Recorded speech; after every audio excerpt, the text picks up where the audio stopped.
Mercredi 24 mai 2023, Tina Turner est décédée paisiblement à son domicile près de Zurich, en Suisse, auprès de son mari Erwin Bach.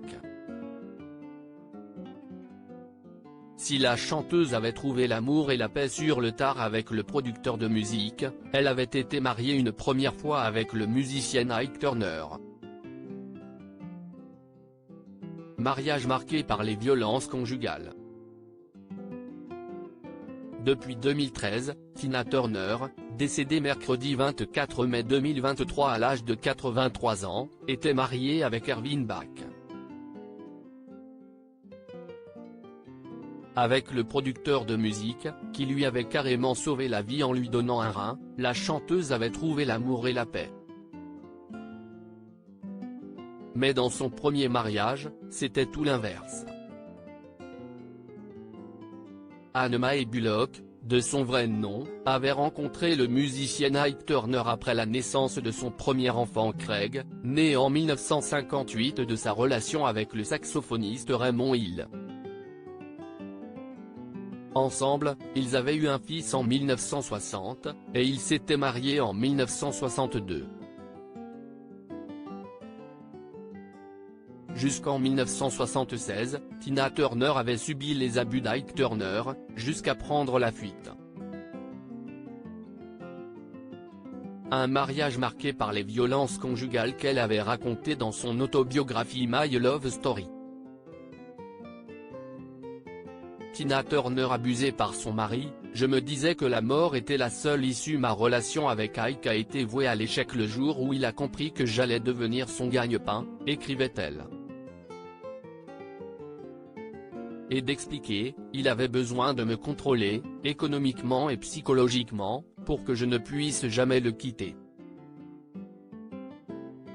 Il a d'abord été violent verbalement. Puis il a commencé à me frapper avec un embauchoir à chaussures en bois. Comme il jouait de la guitare, il ne voulait pas utiliser ses mains pour me frapper. Tina Turner racontait notamment ce qu'elle subissait alors qu'elle était enceinte de Ronnie. J'étais tellement choquée que j'ai commencé à pleurer. Ike m'a ordonné de monter sur le lit. Je le détestais à ce moment. La dernière chose dont j'avais envie était de faire l'amour, si on peut appeler ça ainsi. Quand il a eu fini, je me suis couché là, la tête enflée, en pensant, tu es enceinte et tu n'as nulle part où aller. Alors, Tina Turner avait épousé Ike Turner. Notre vie à deux était la parodie d'une relation normale, définie par l'abus et la peur, sans amour ni affection, confiait-elle. Je me disais que la mort était la seule issue. J'ai même tenté de me suicider. J'ai avalé tous les cachets, 50 pilules. Quand je me suis réveillée, j'étais malheureuse.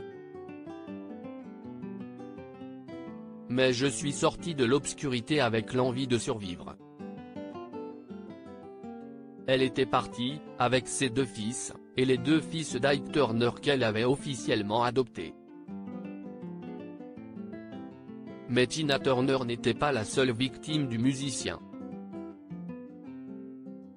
Ike Turner, mort en 2007, a été accusé de viol par une autre femme, des années après son décès.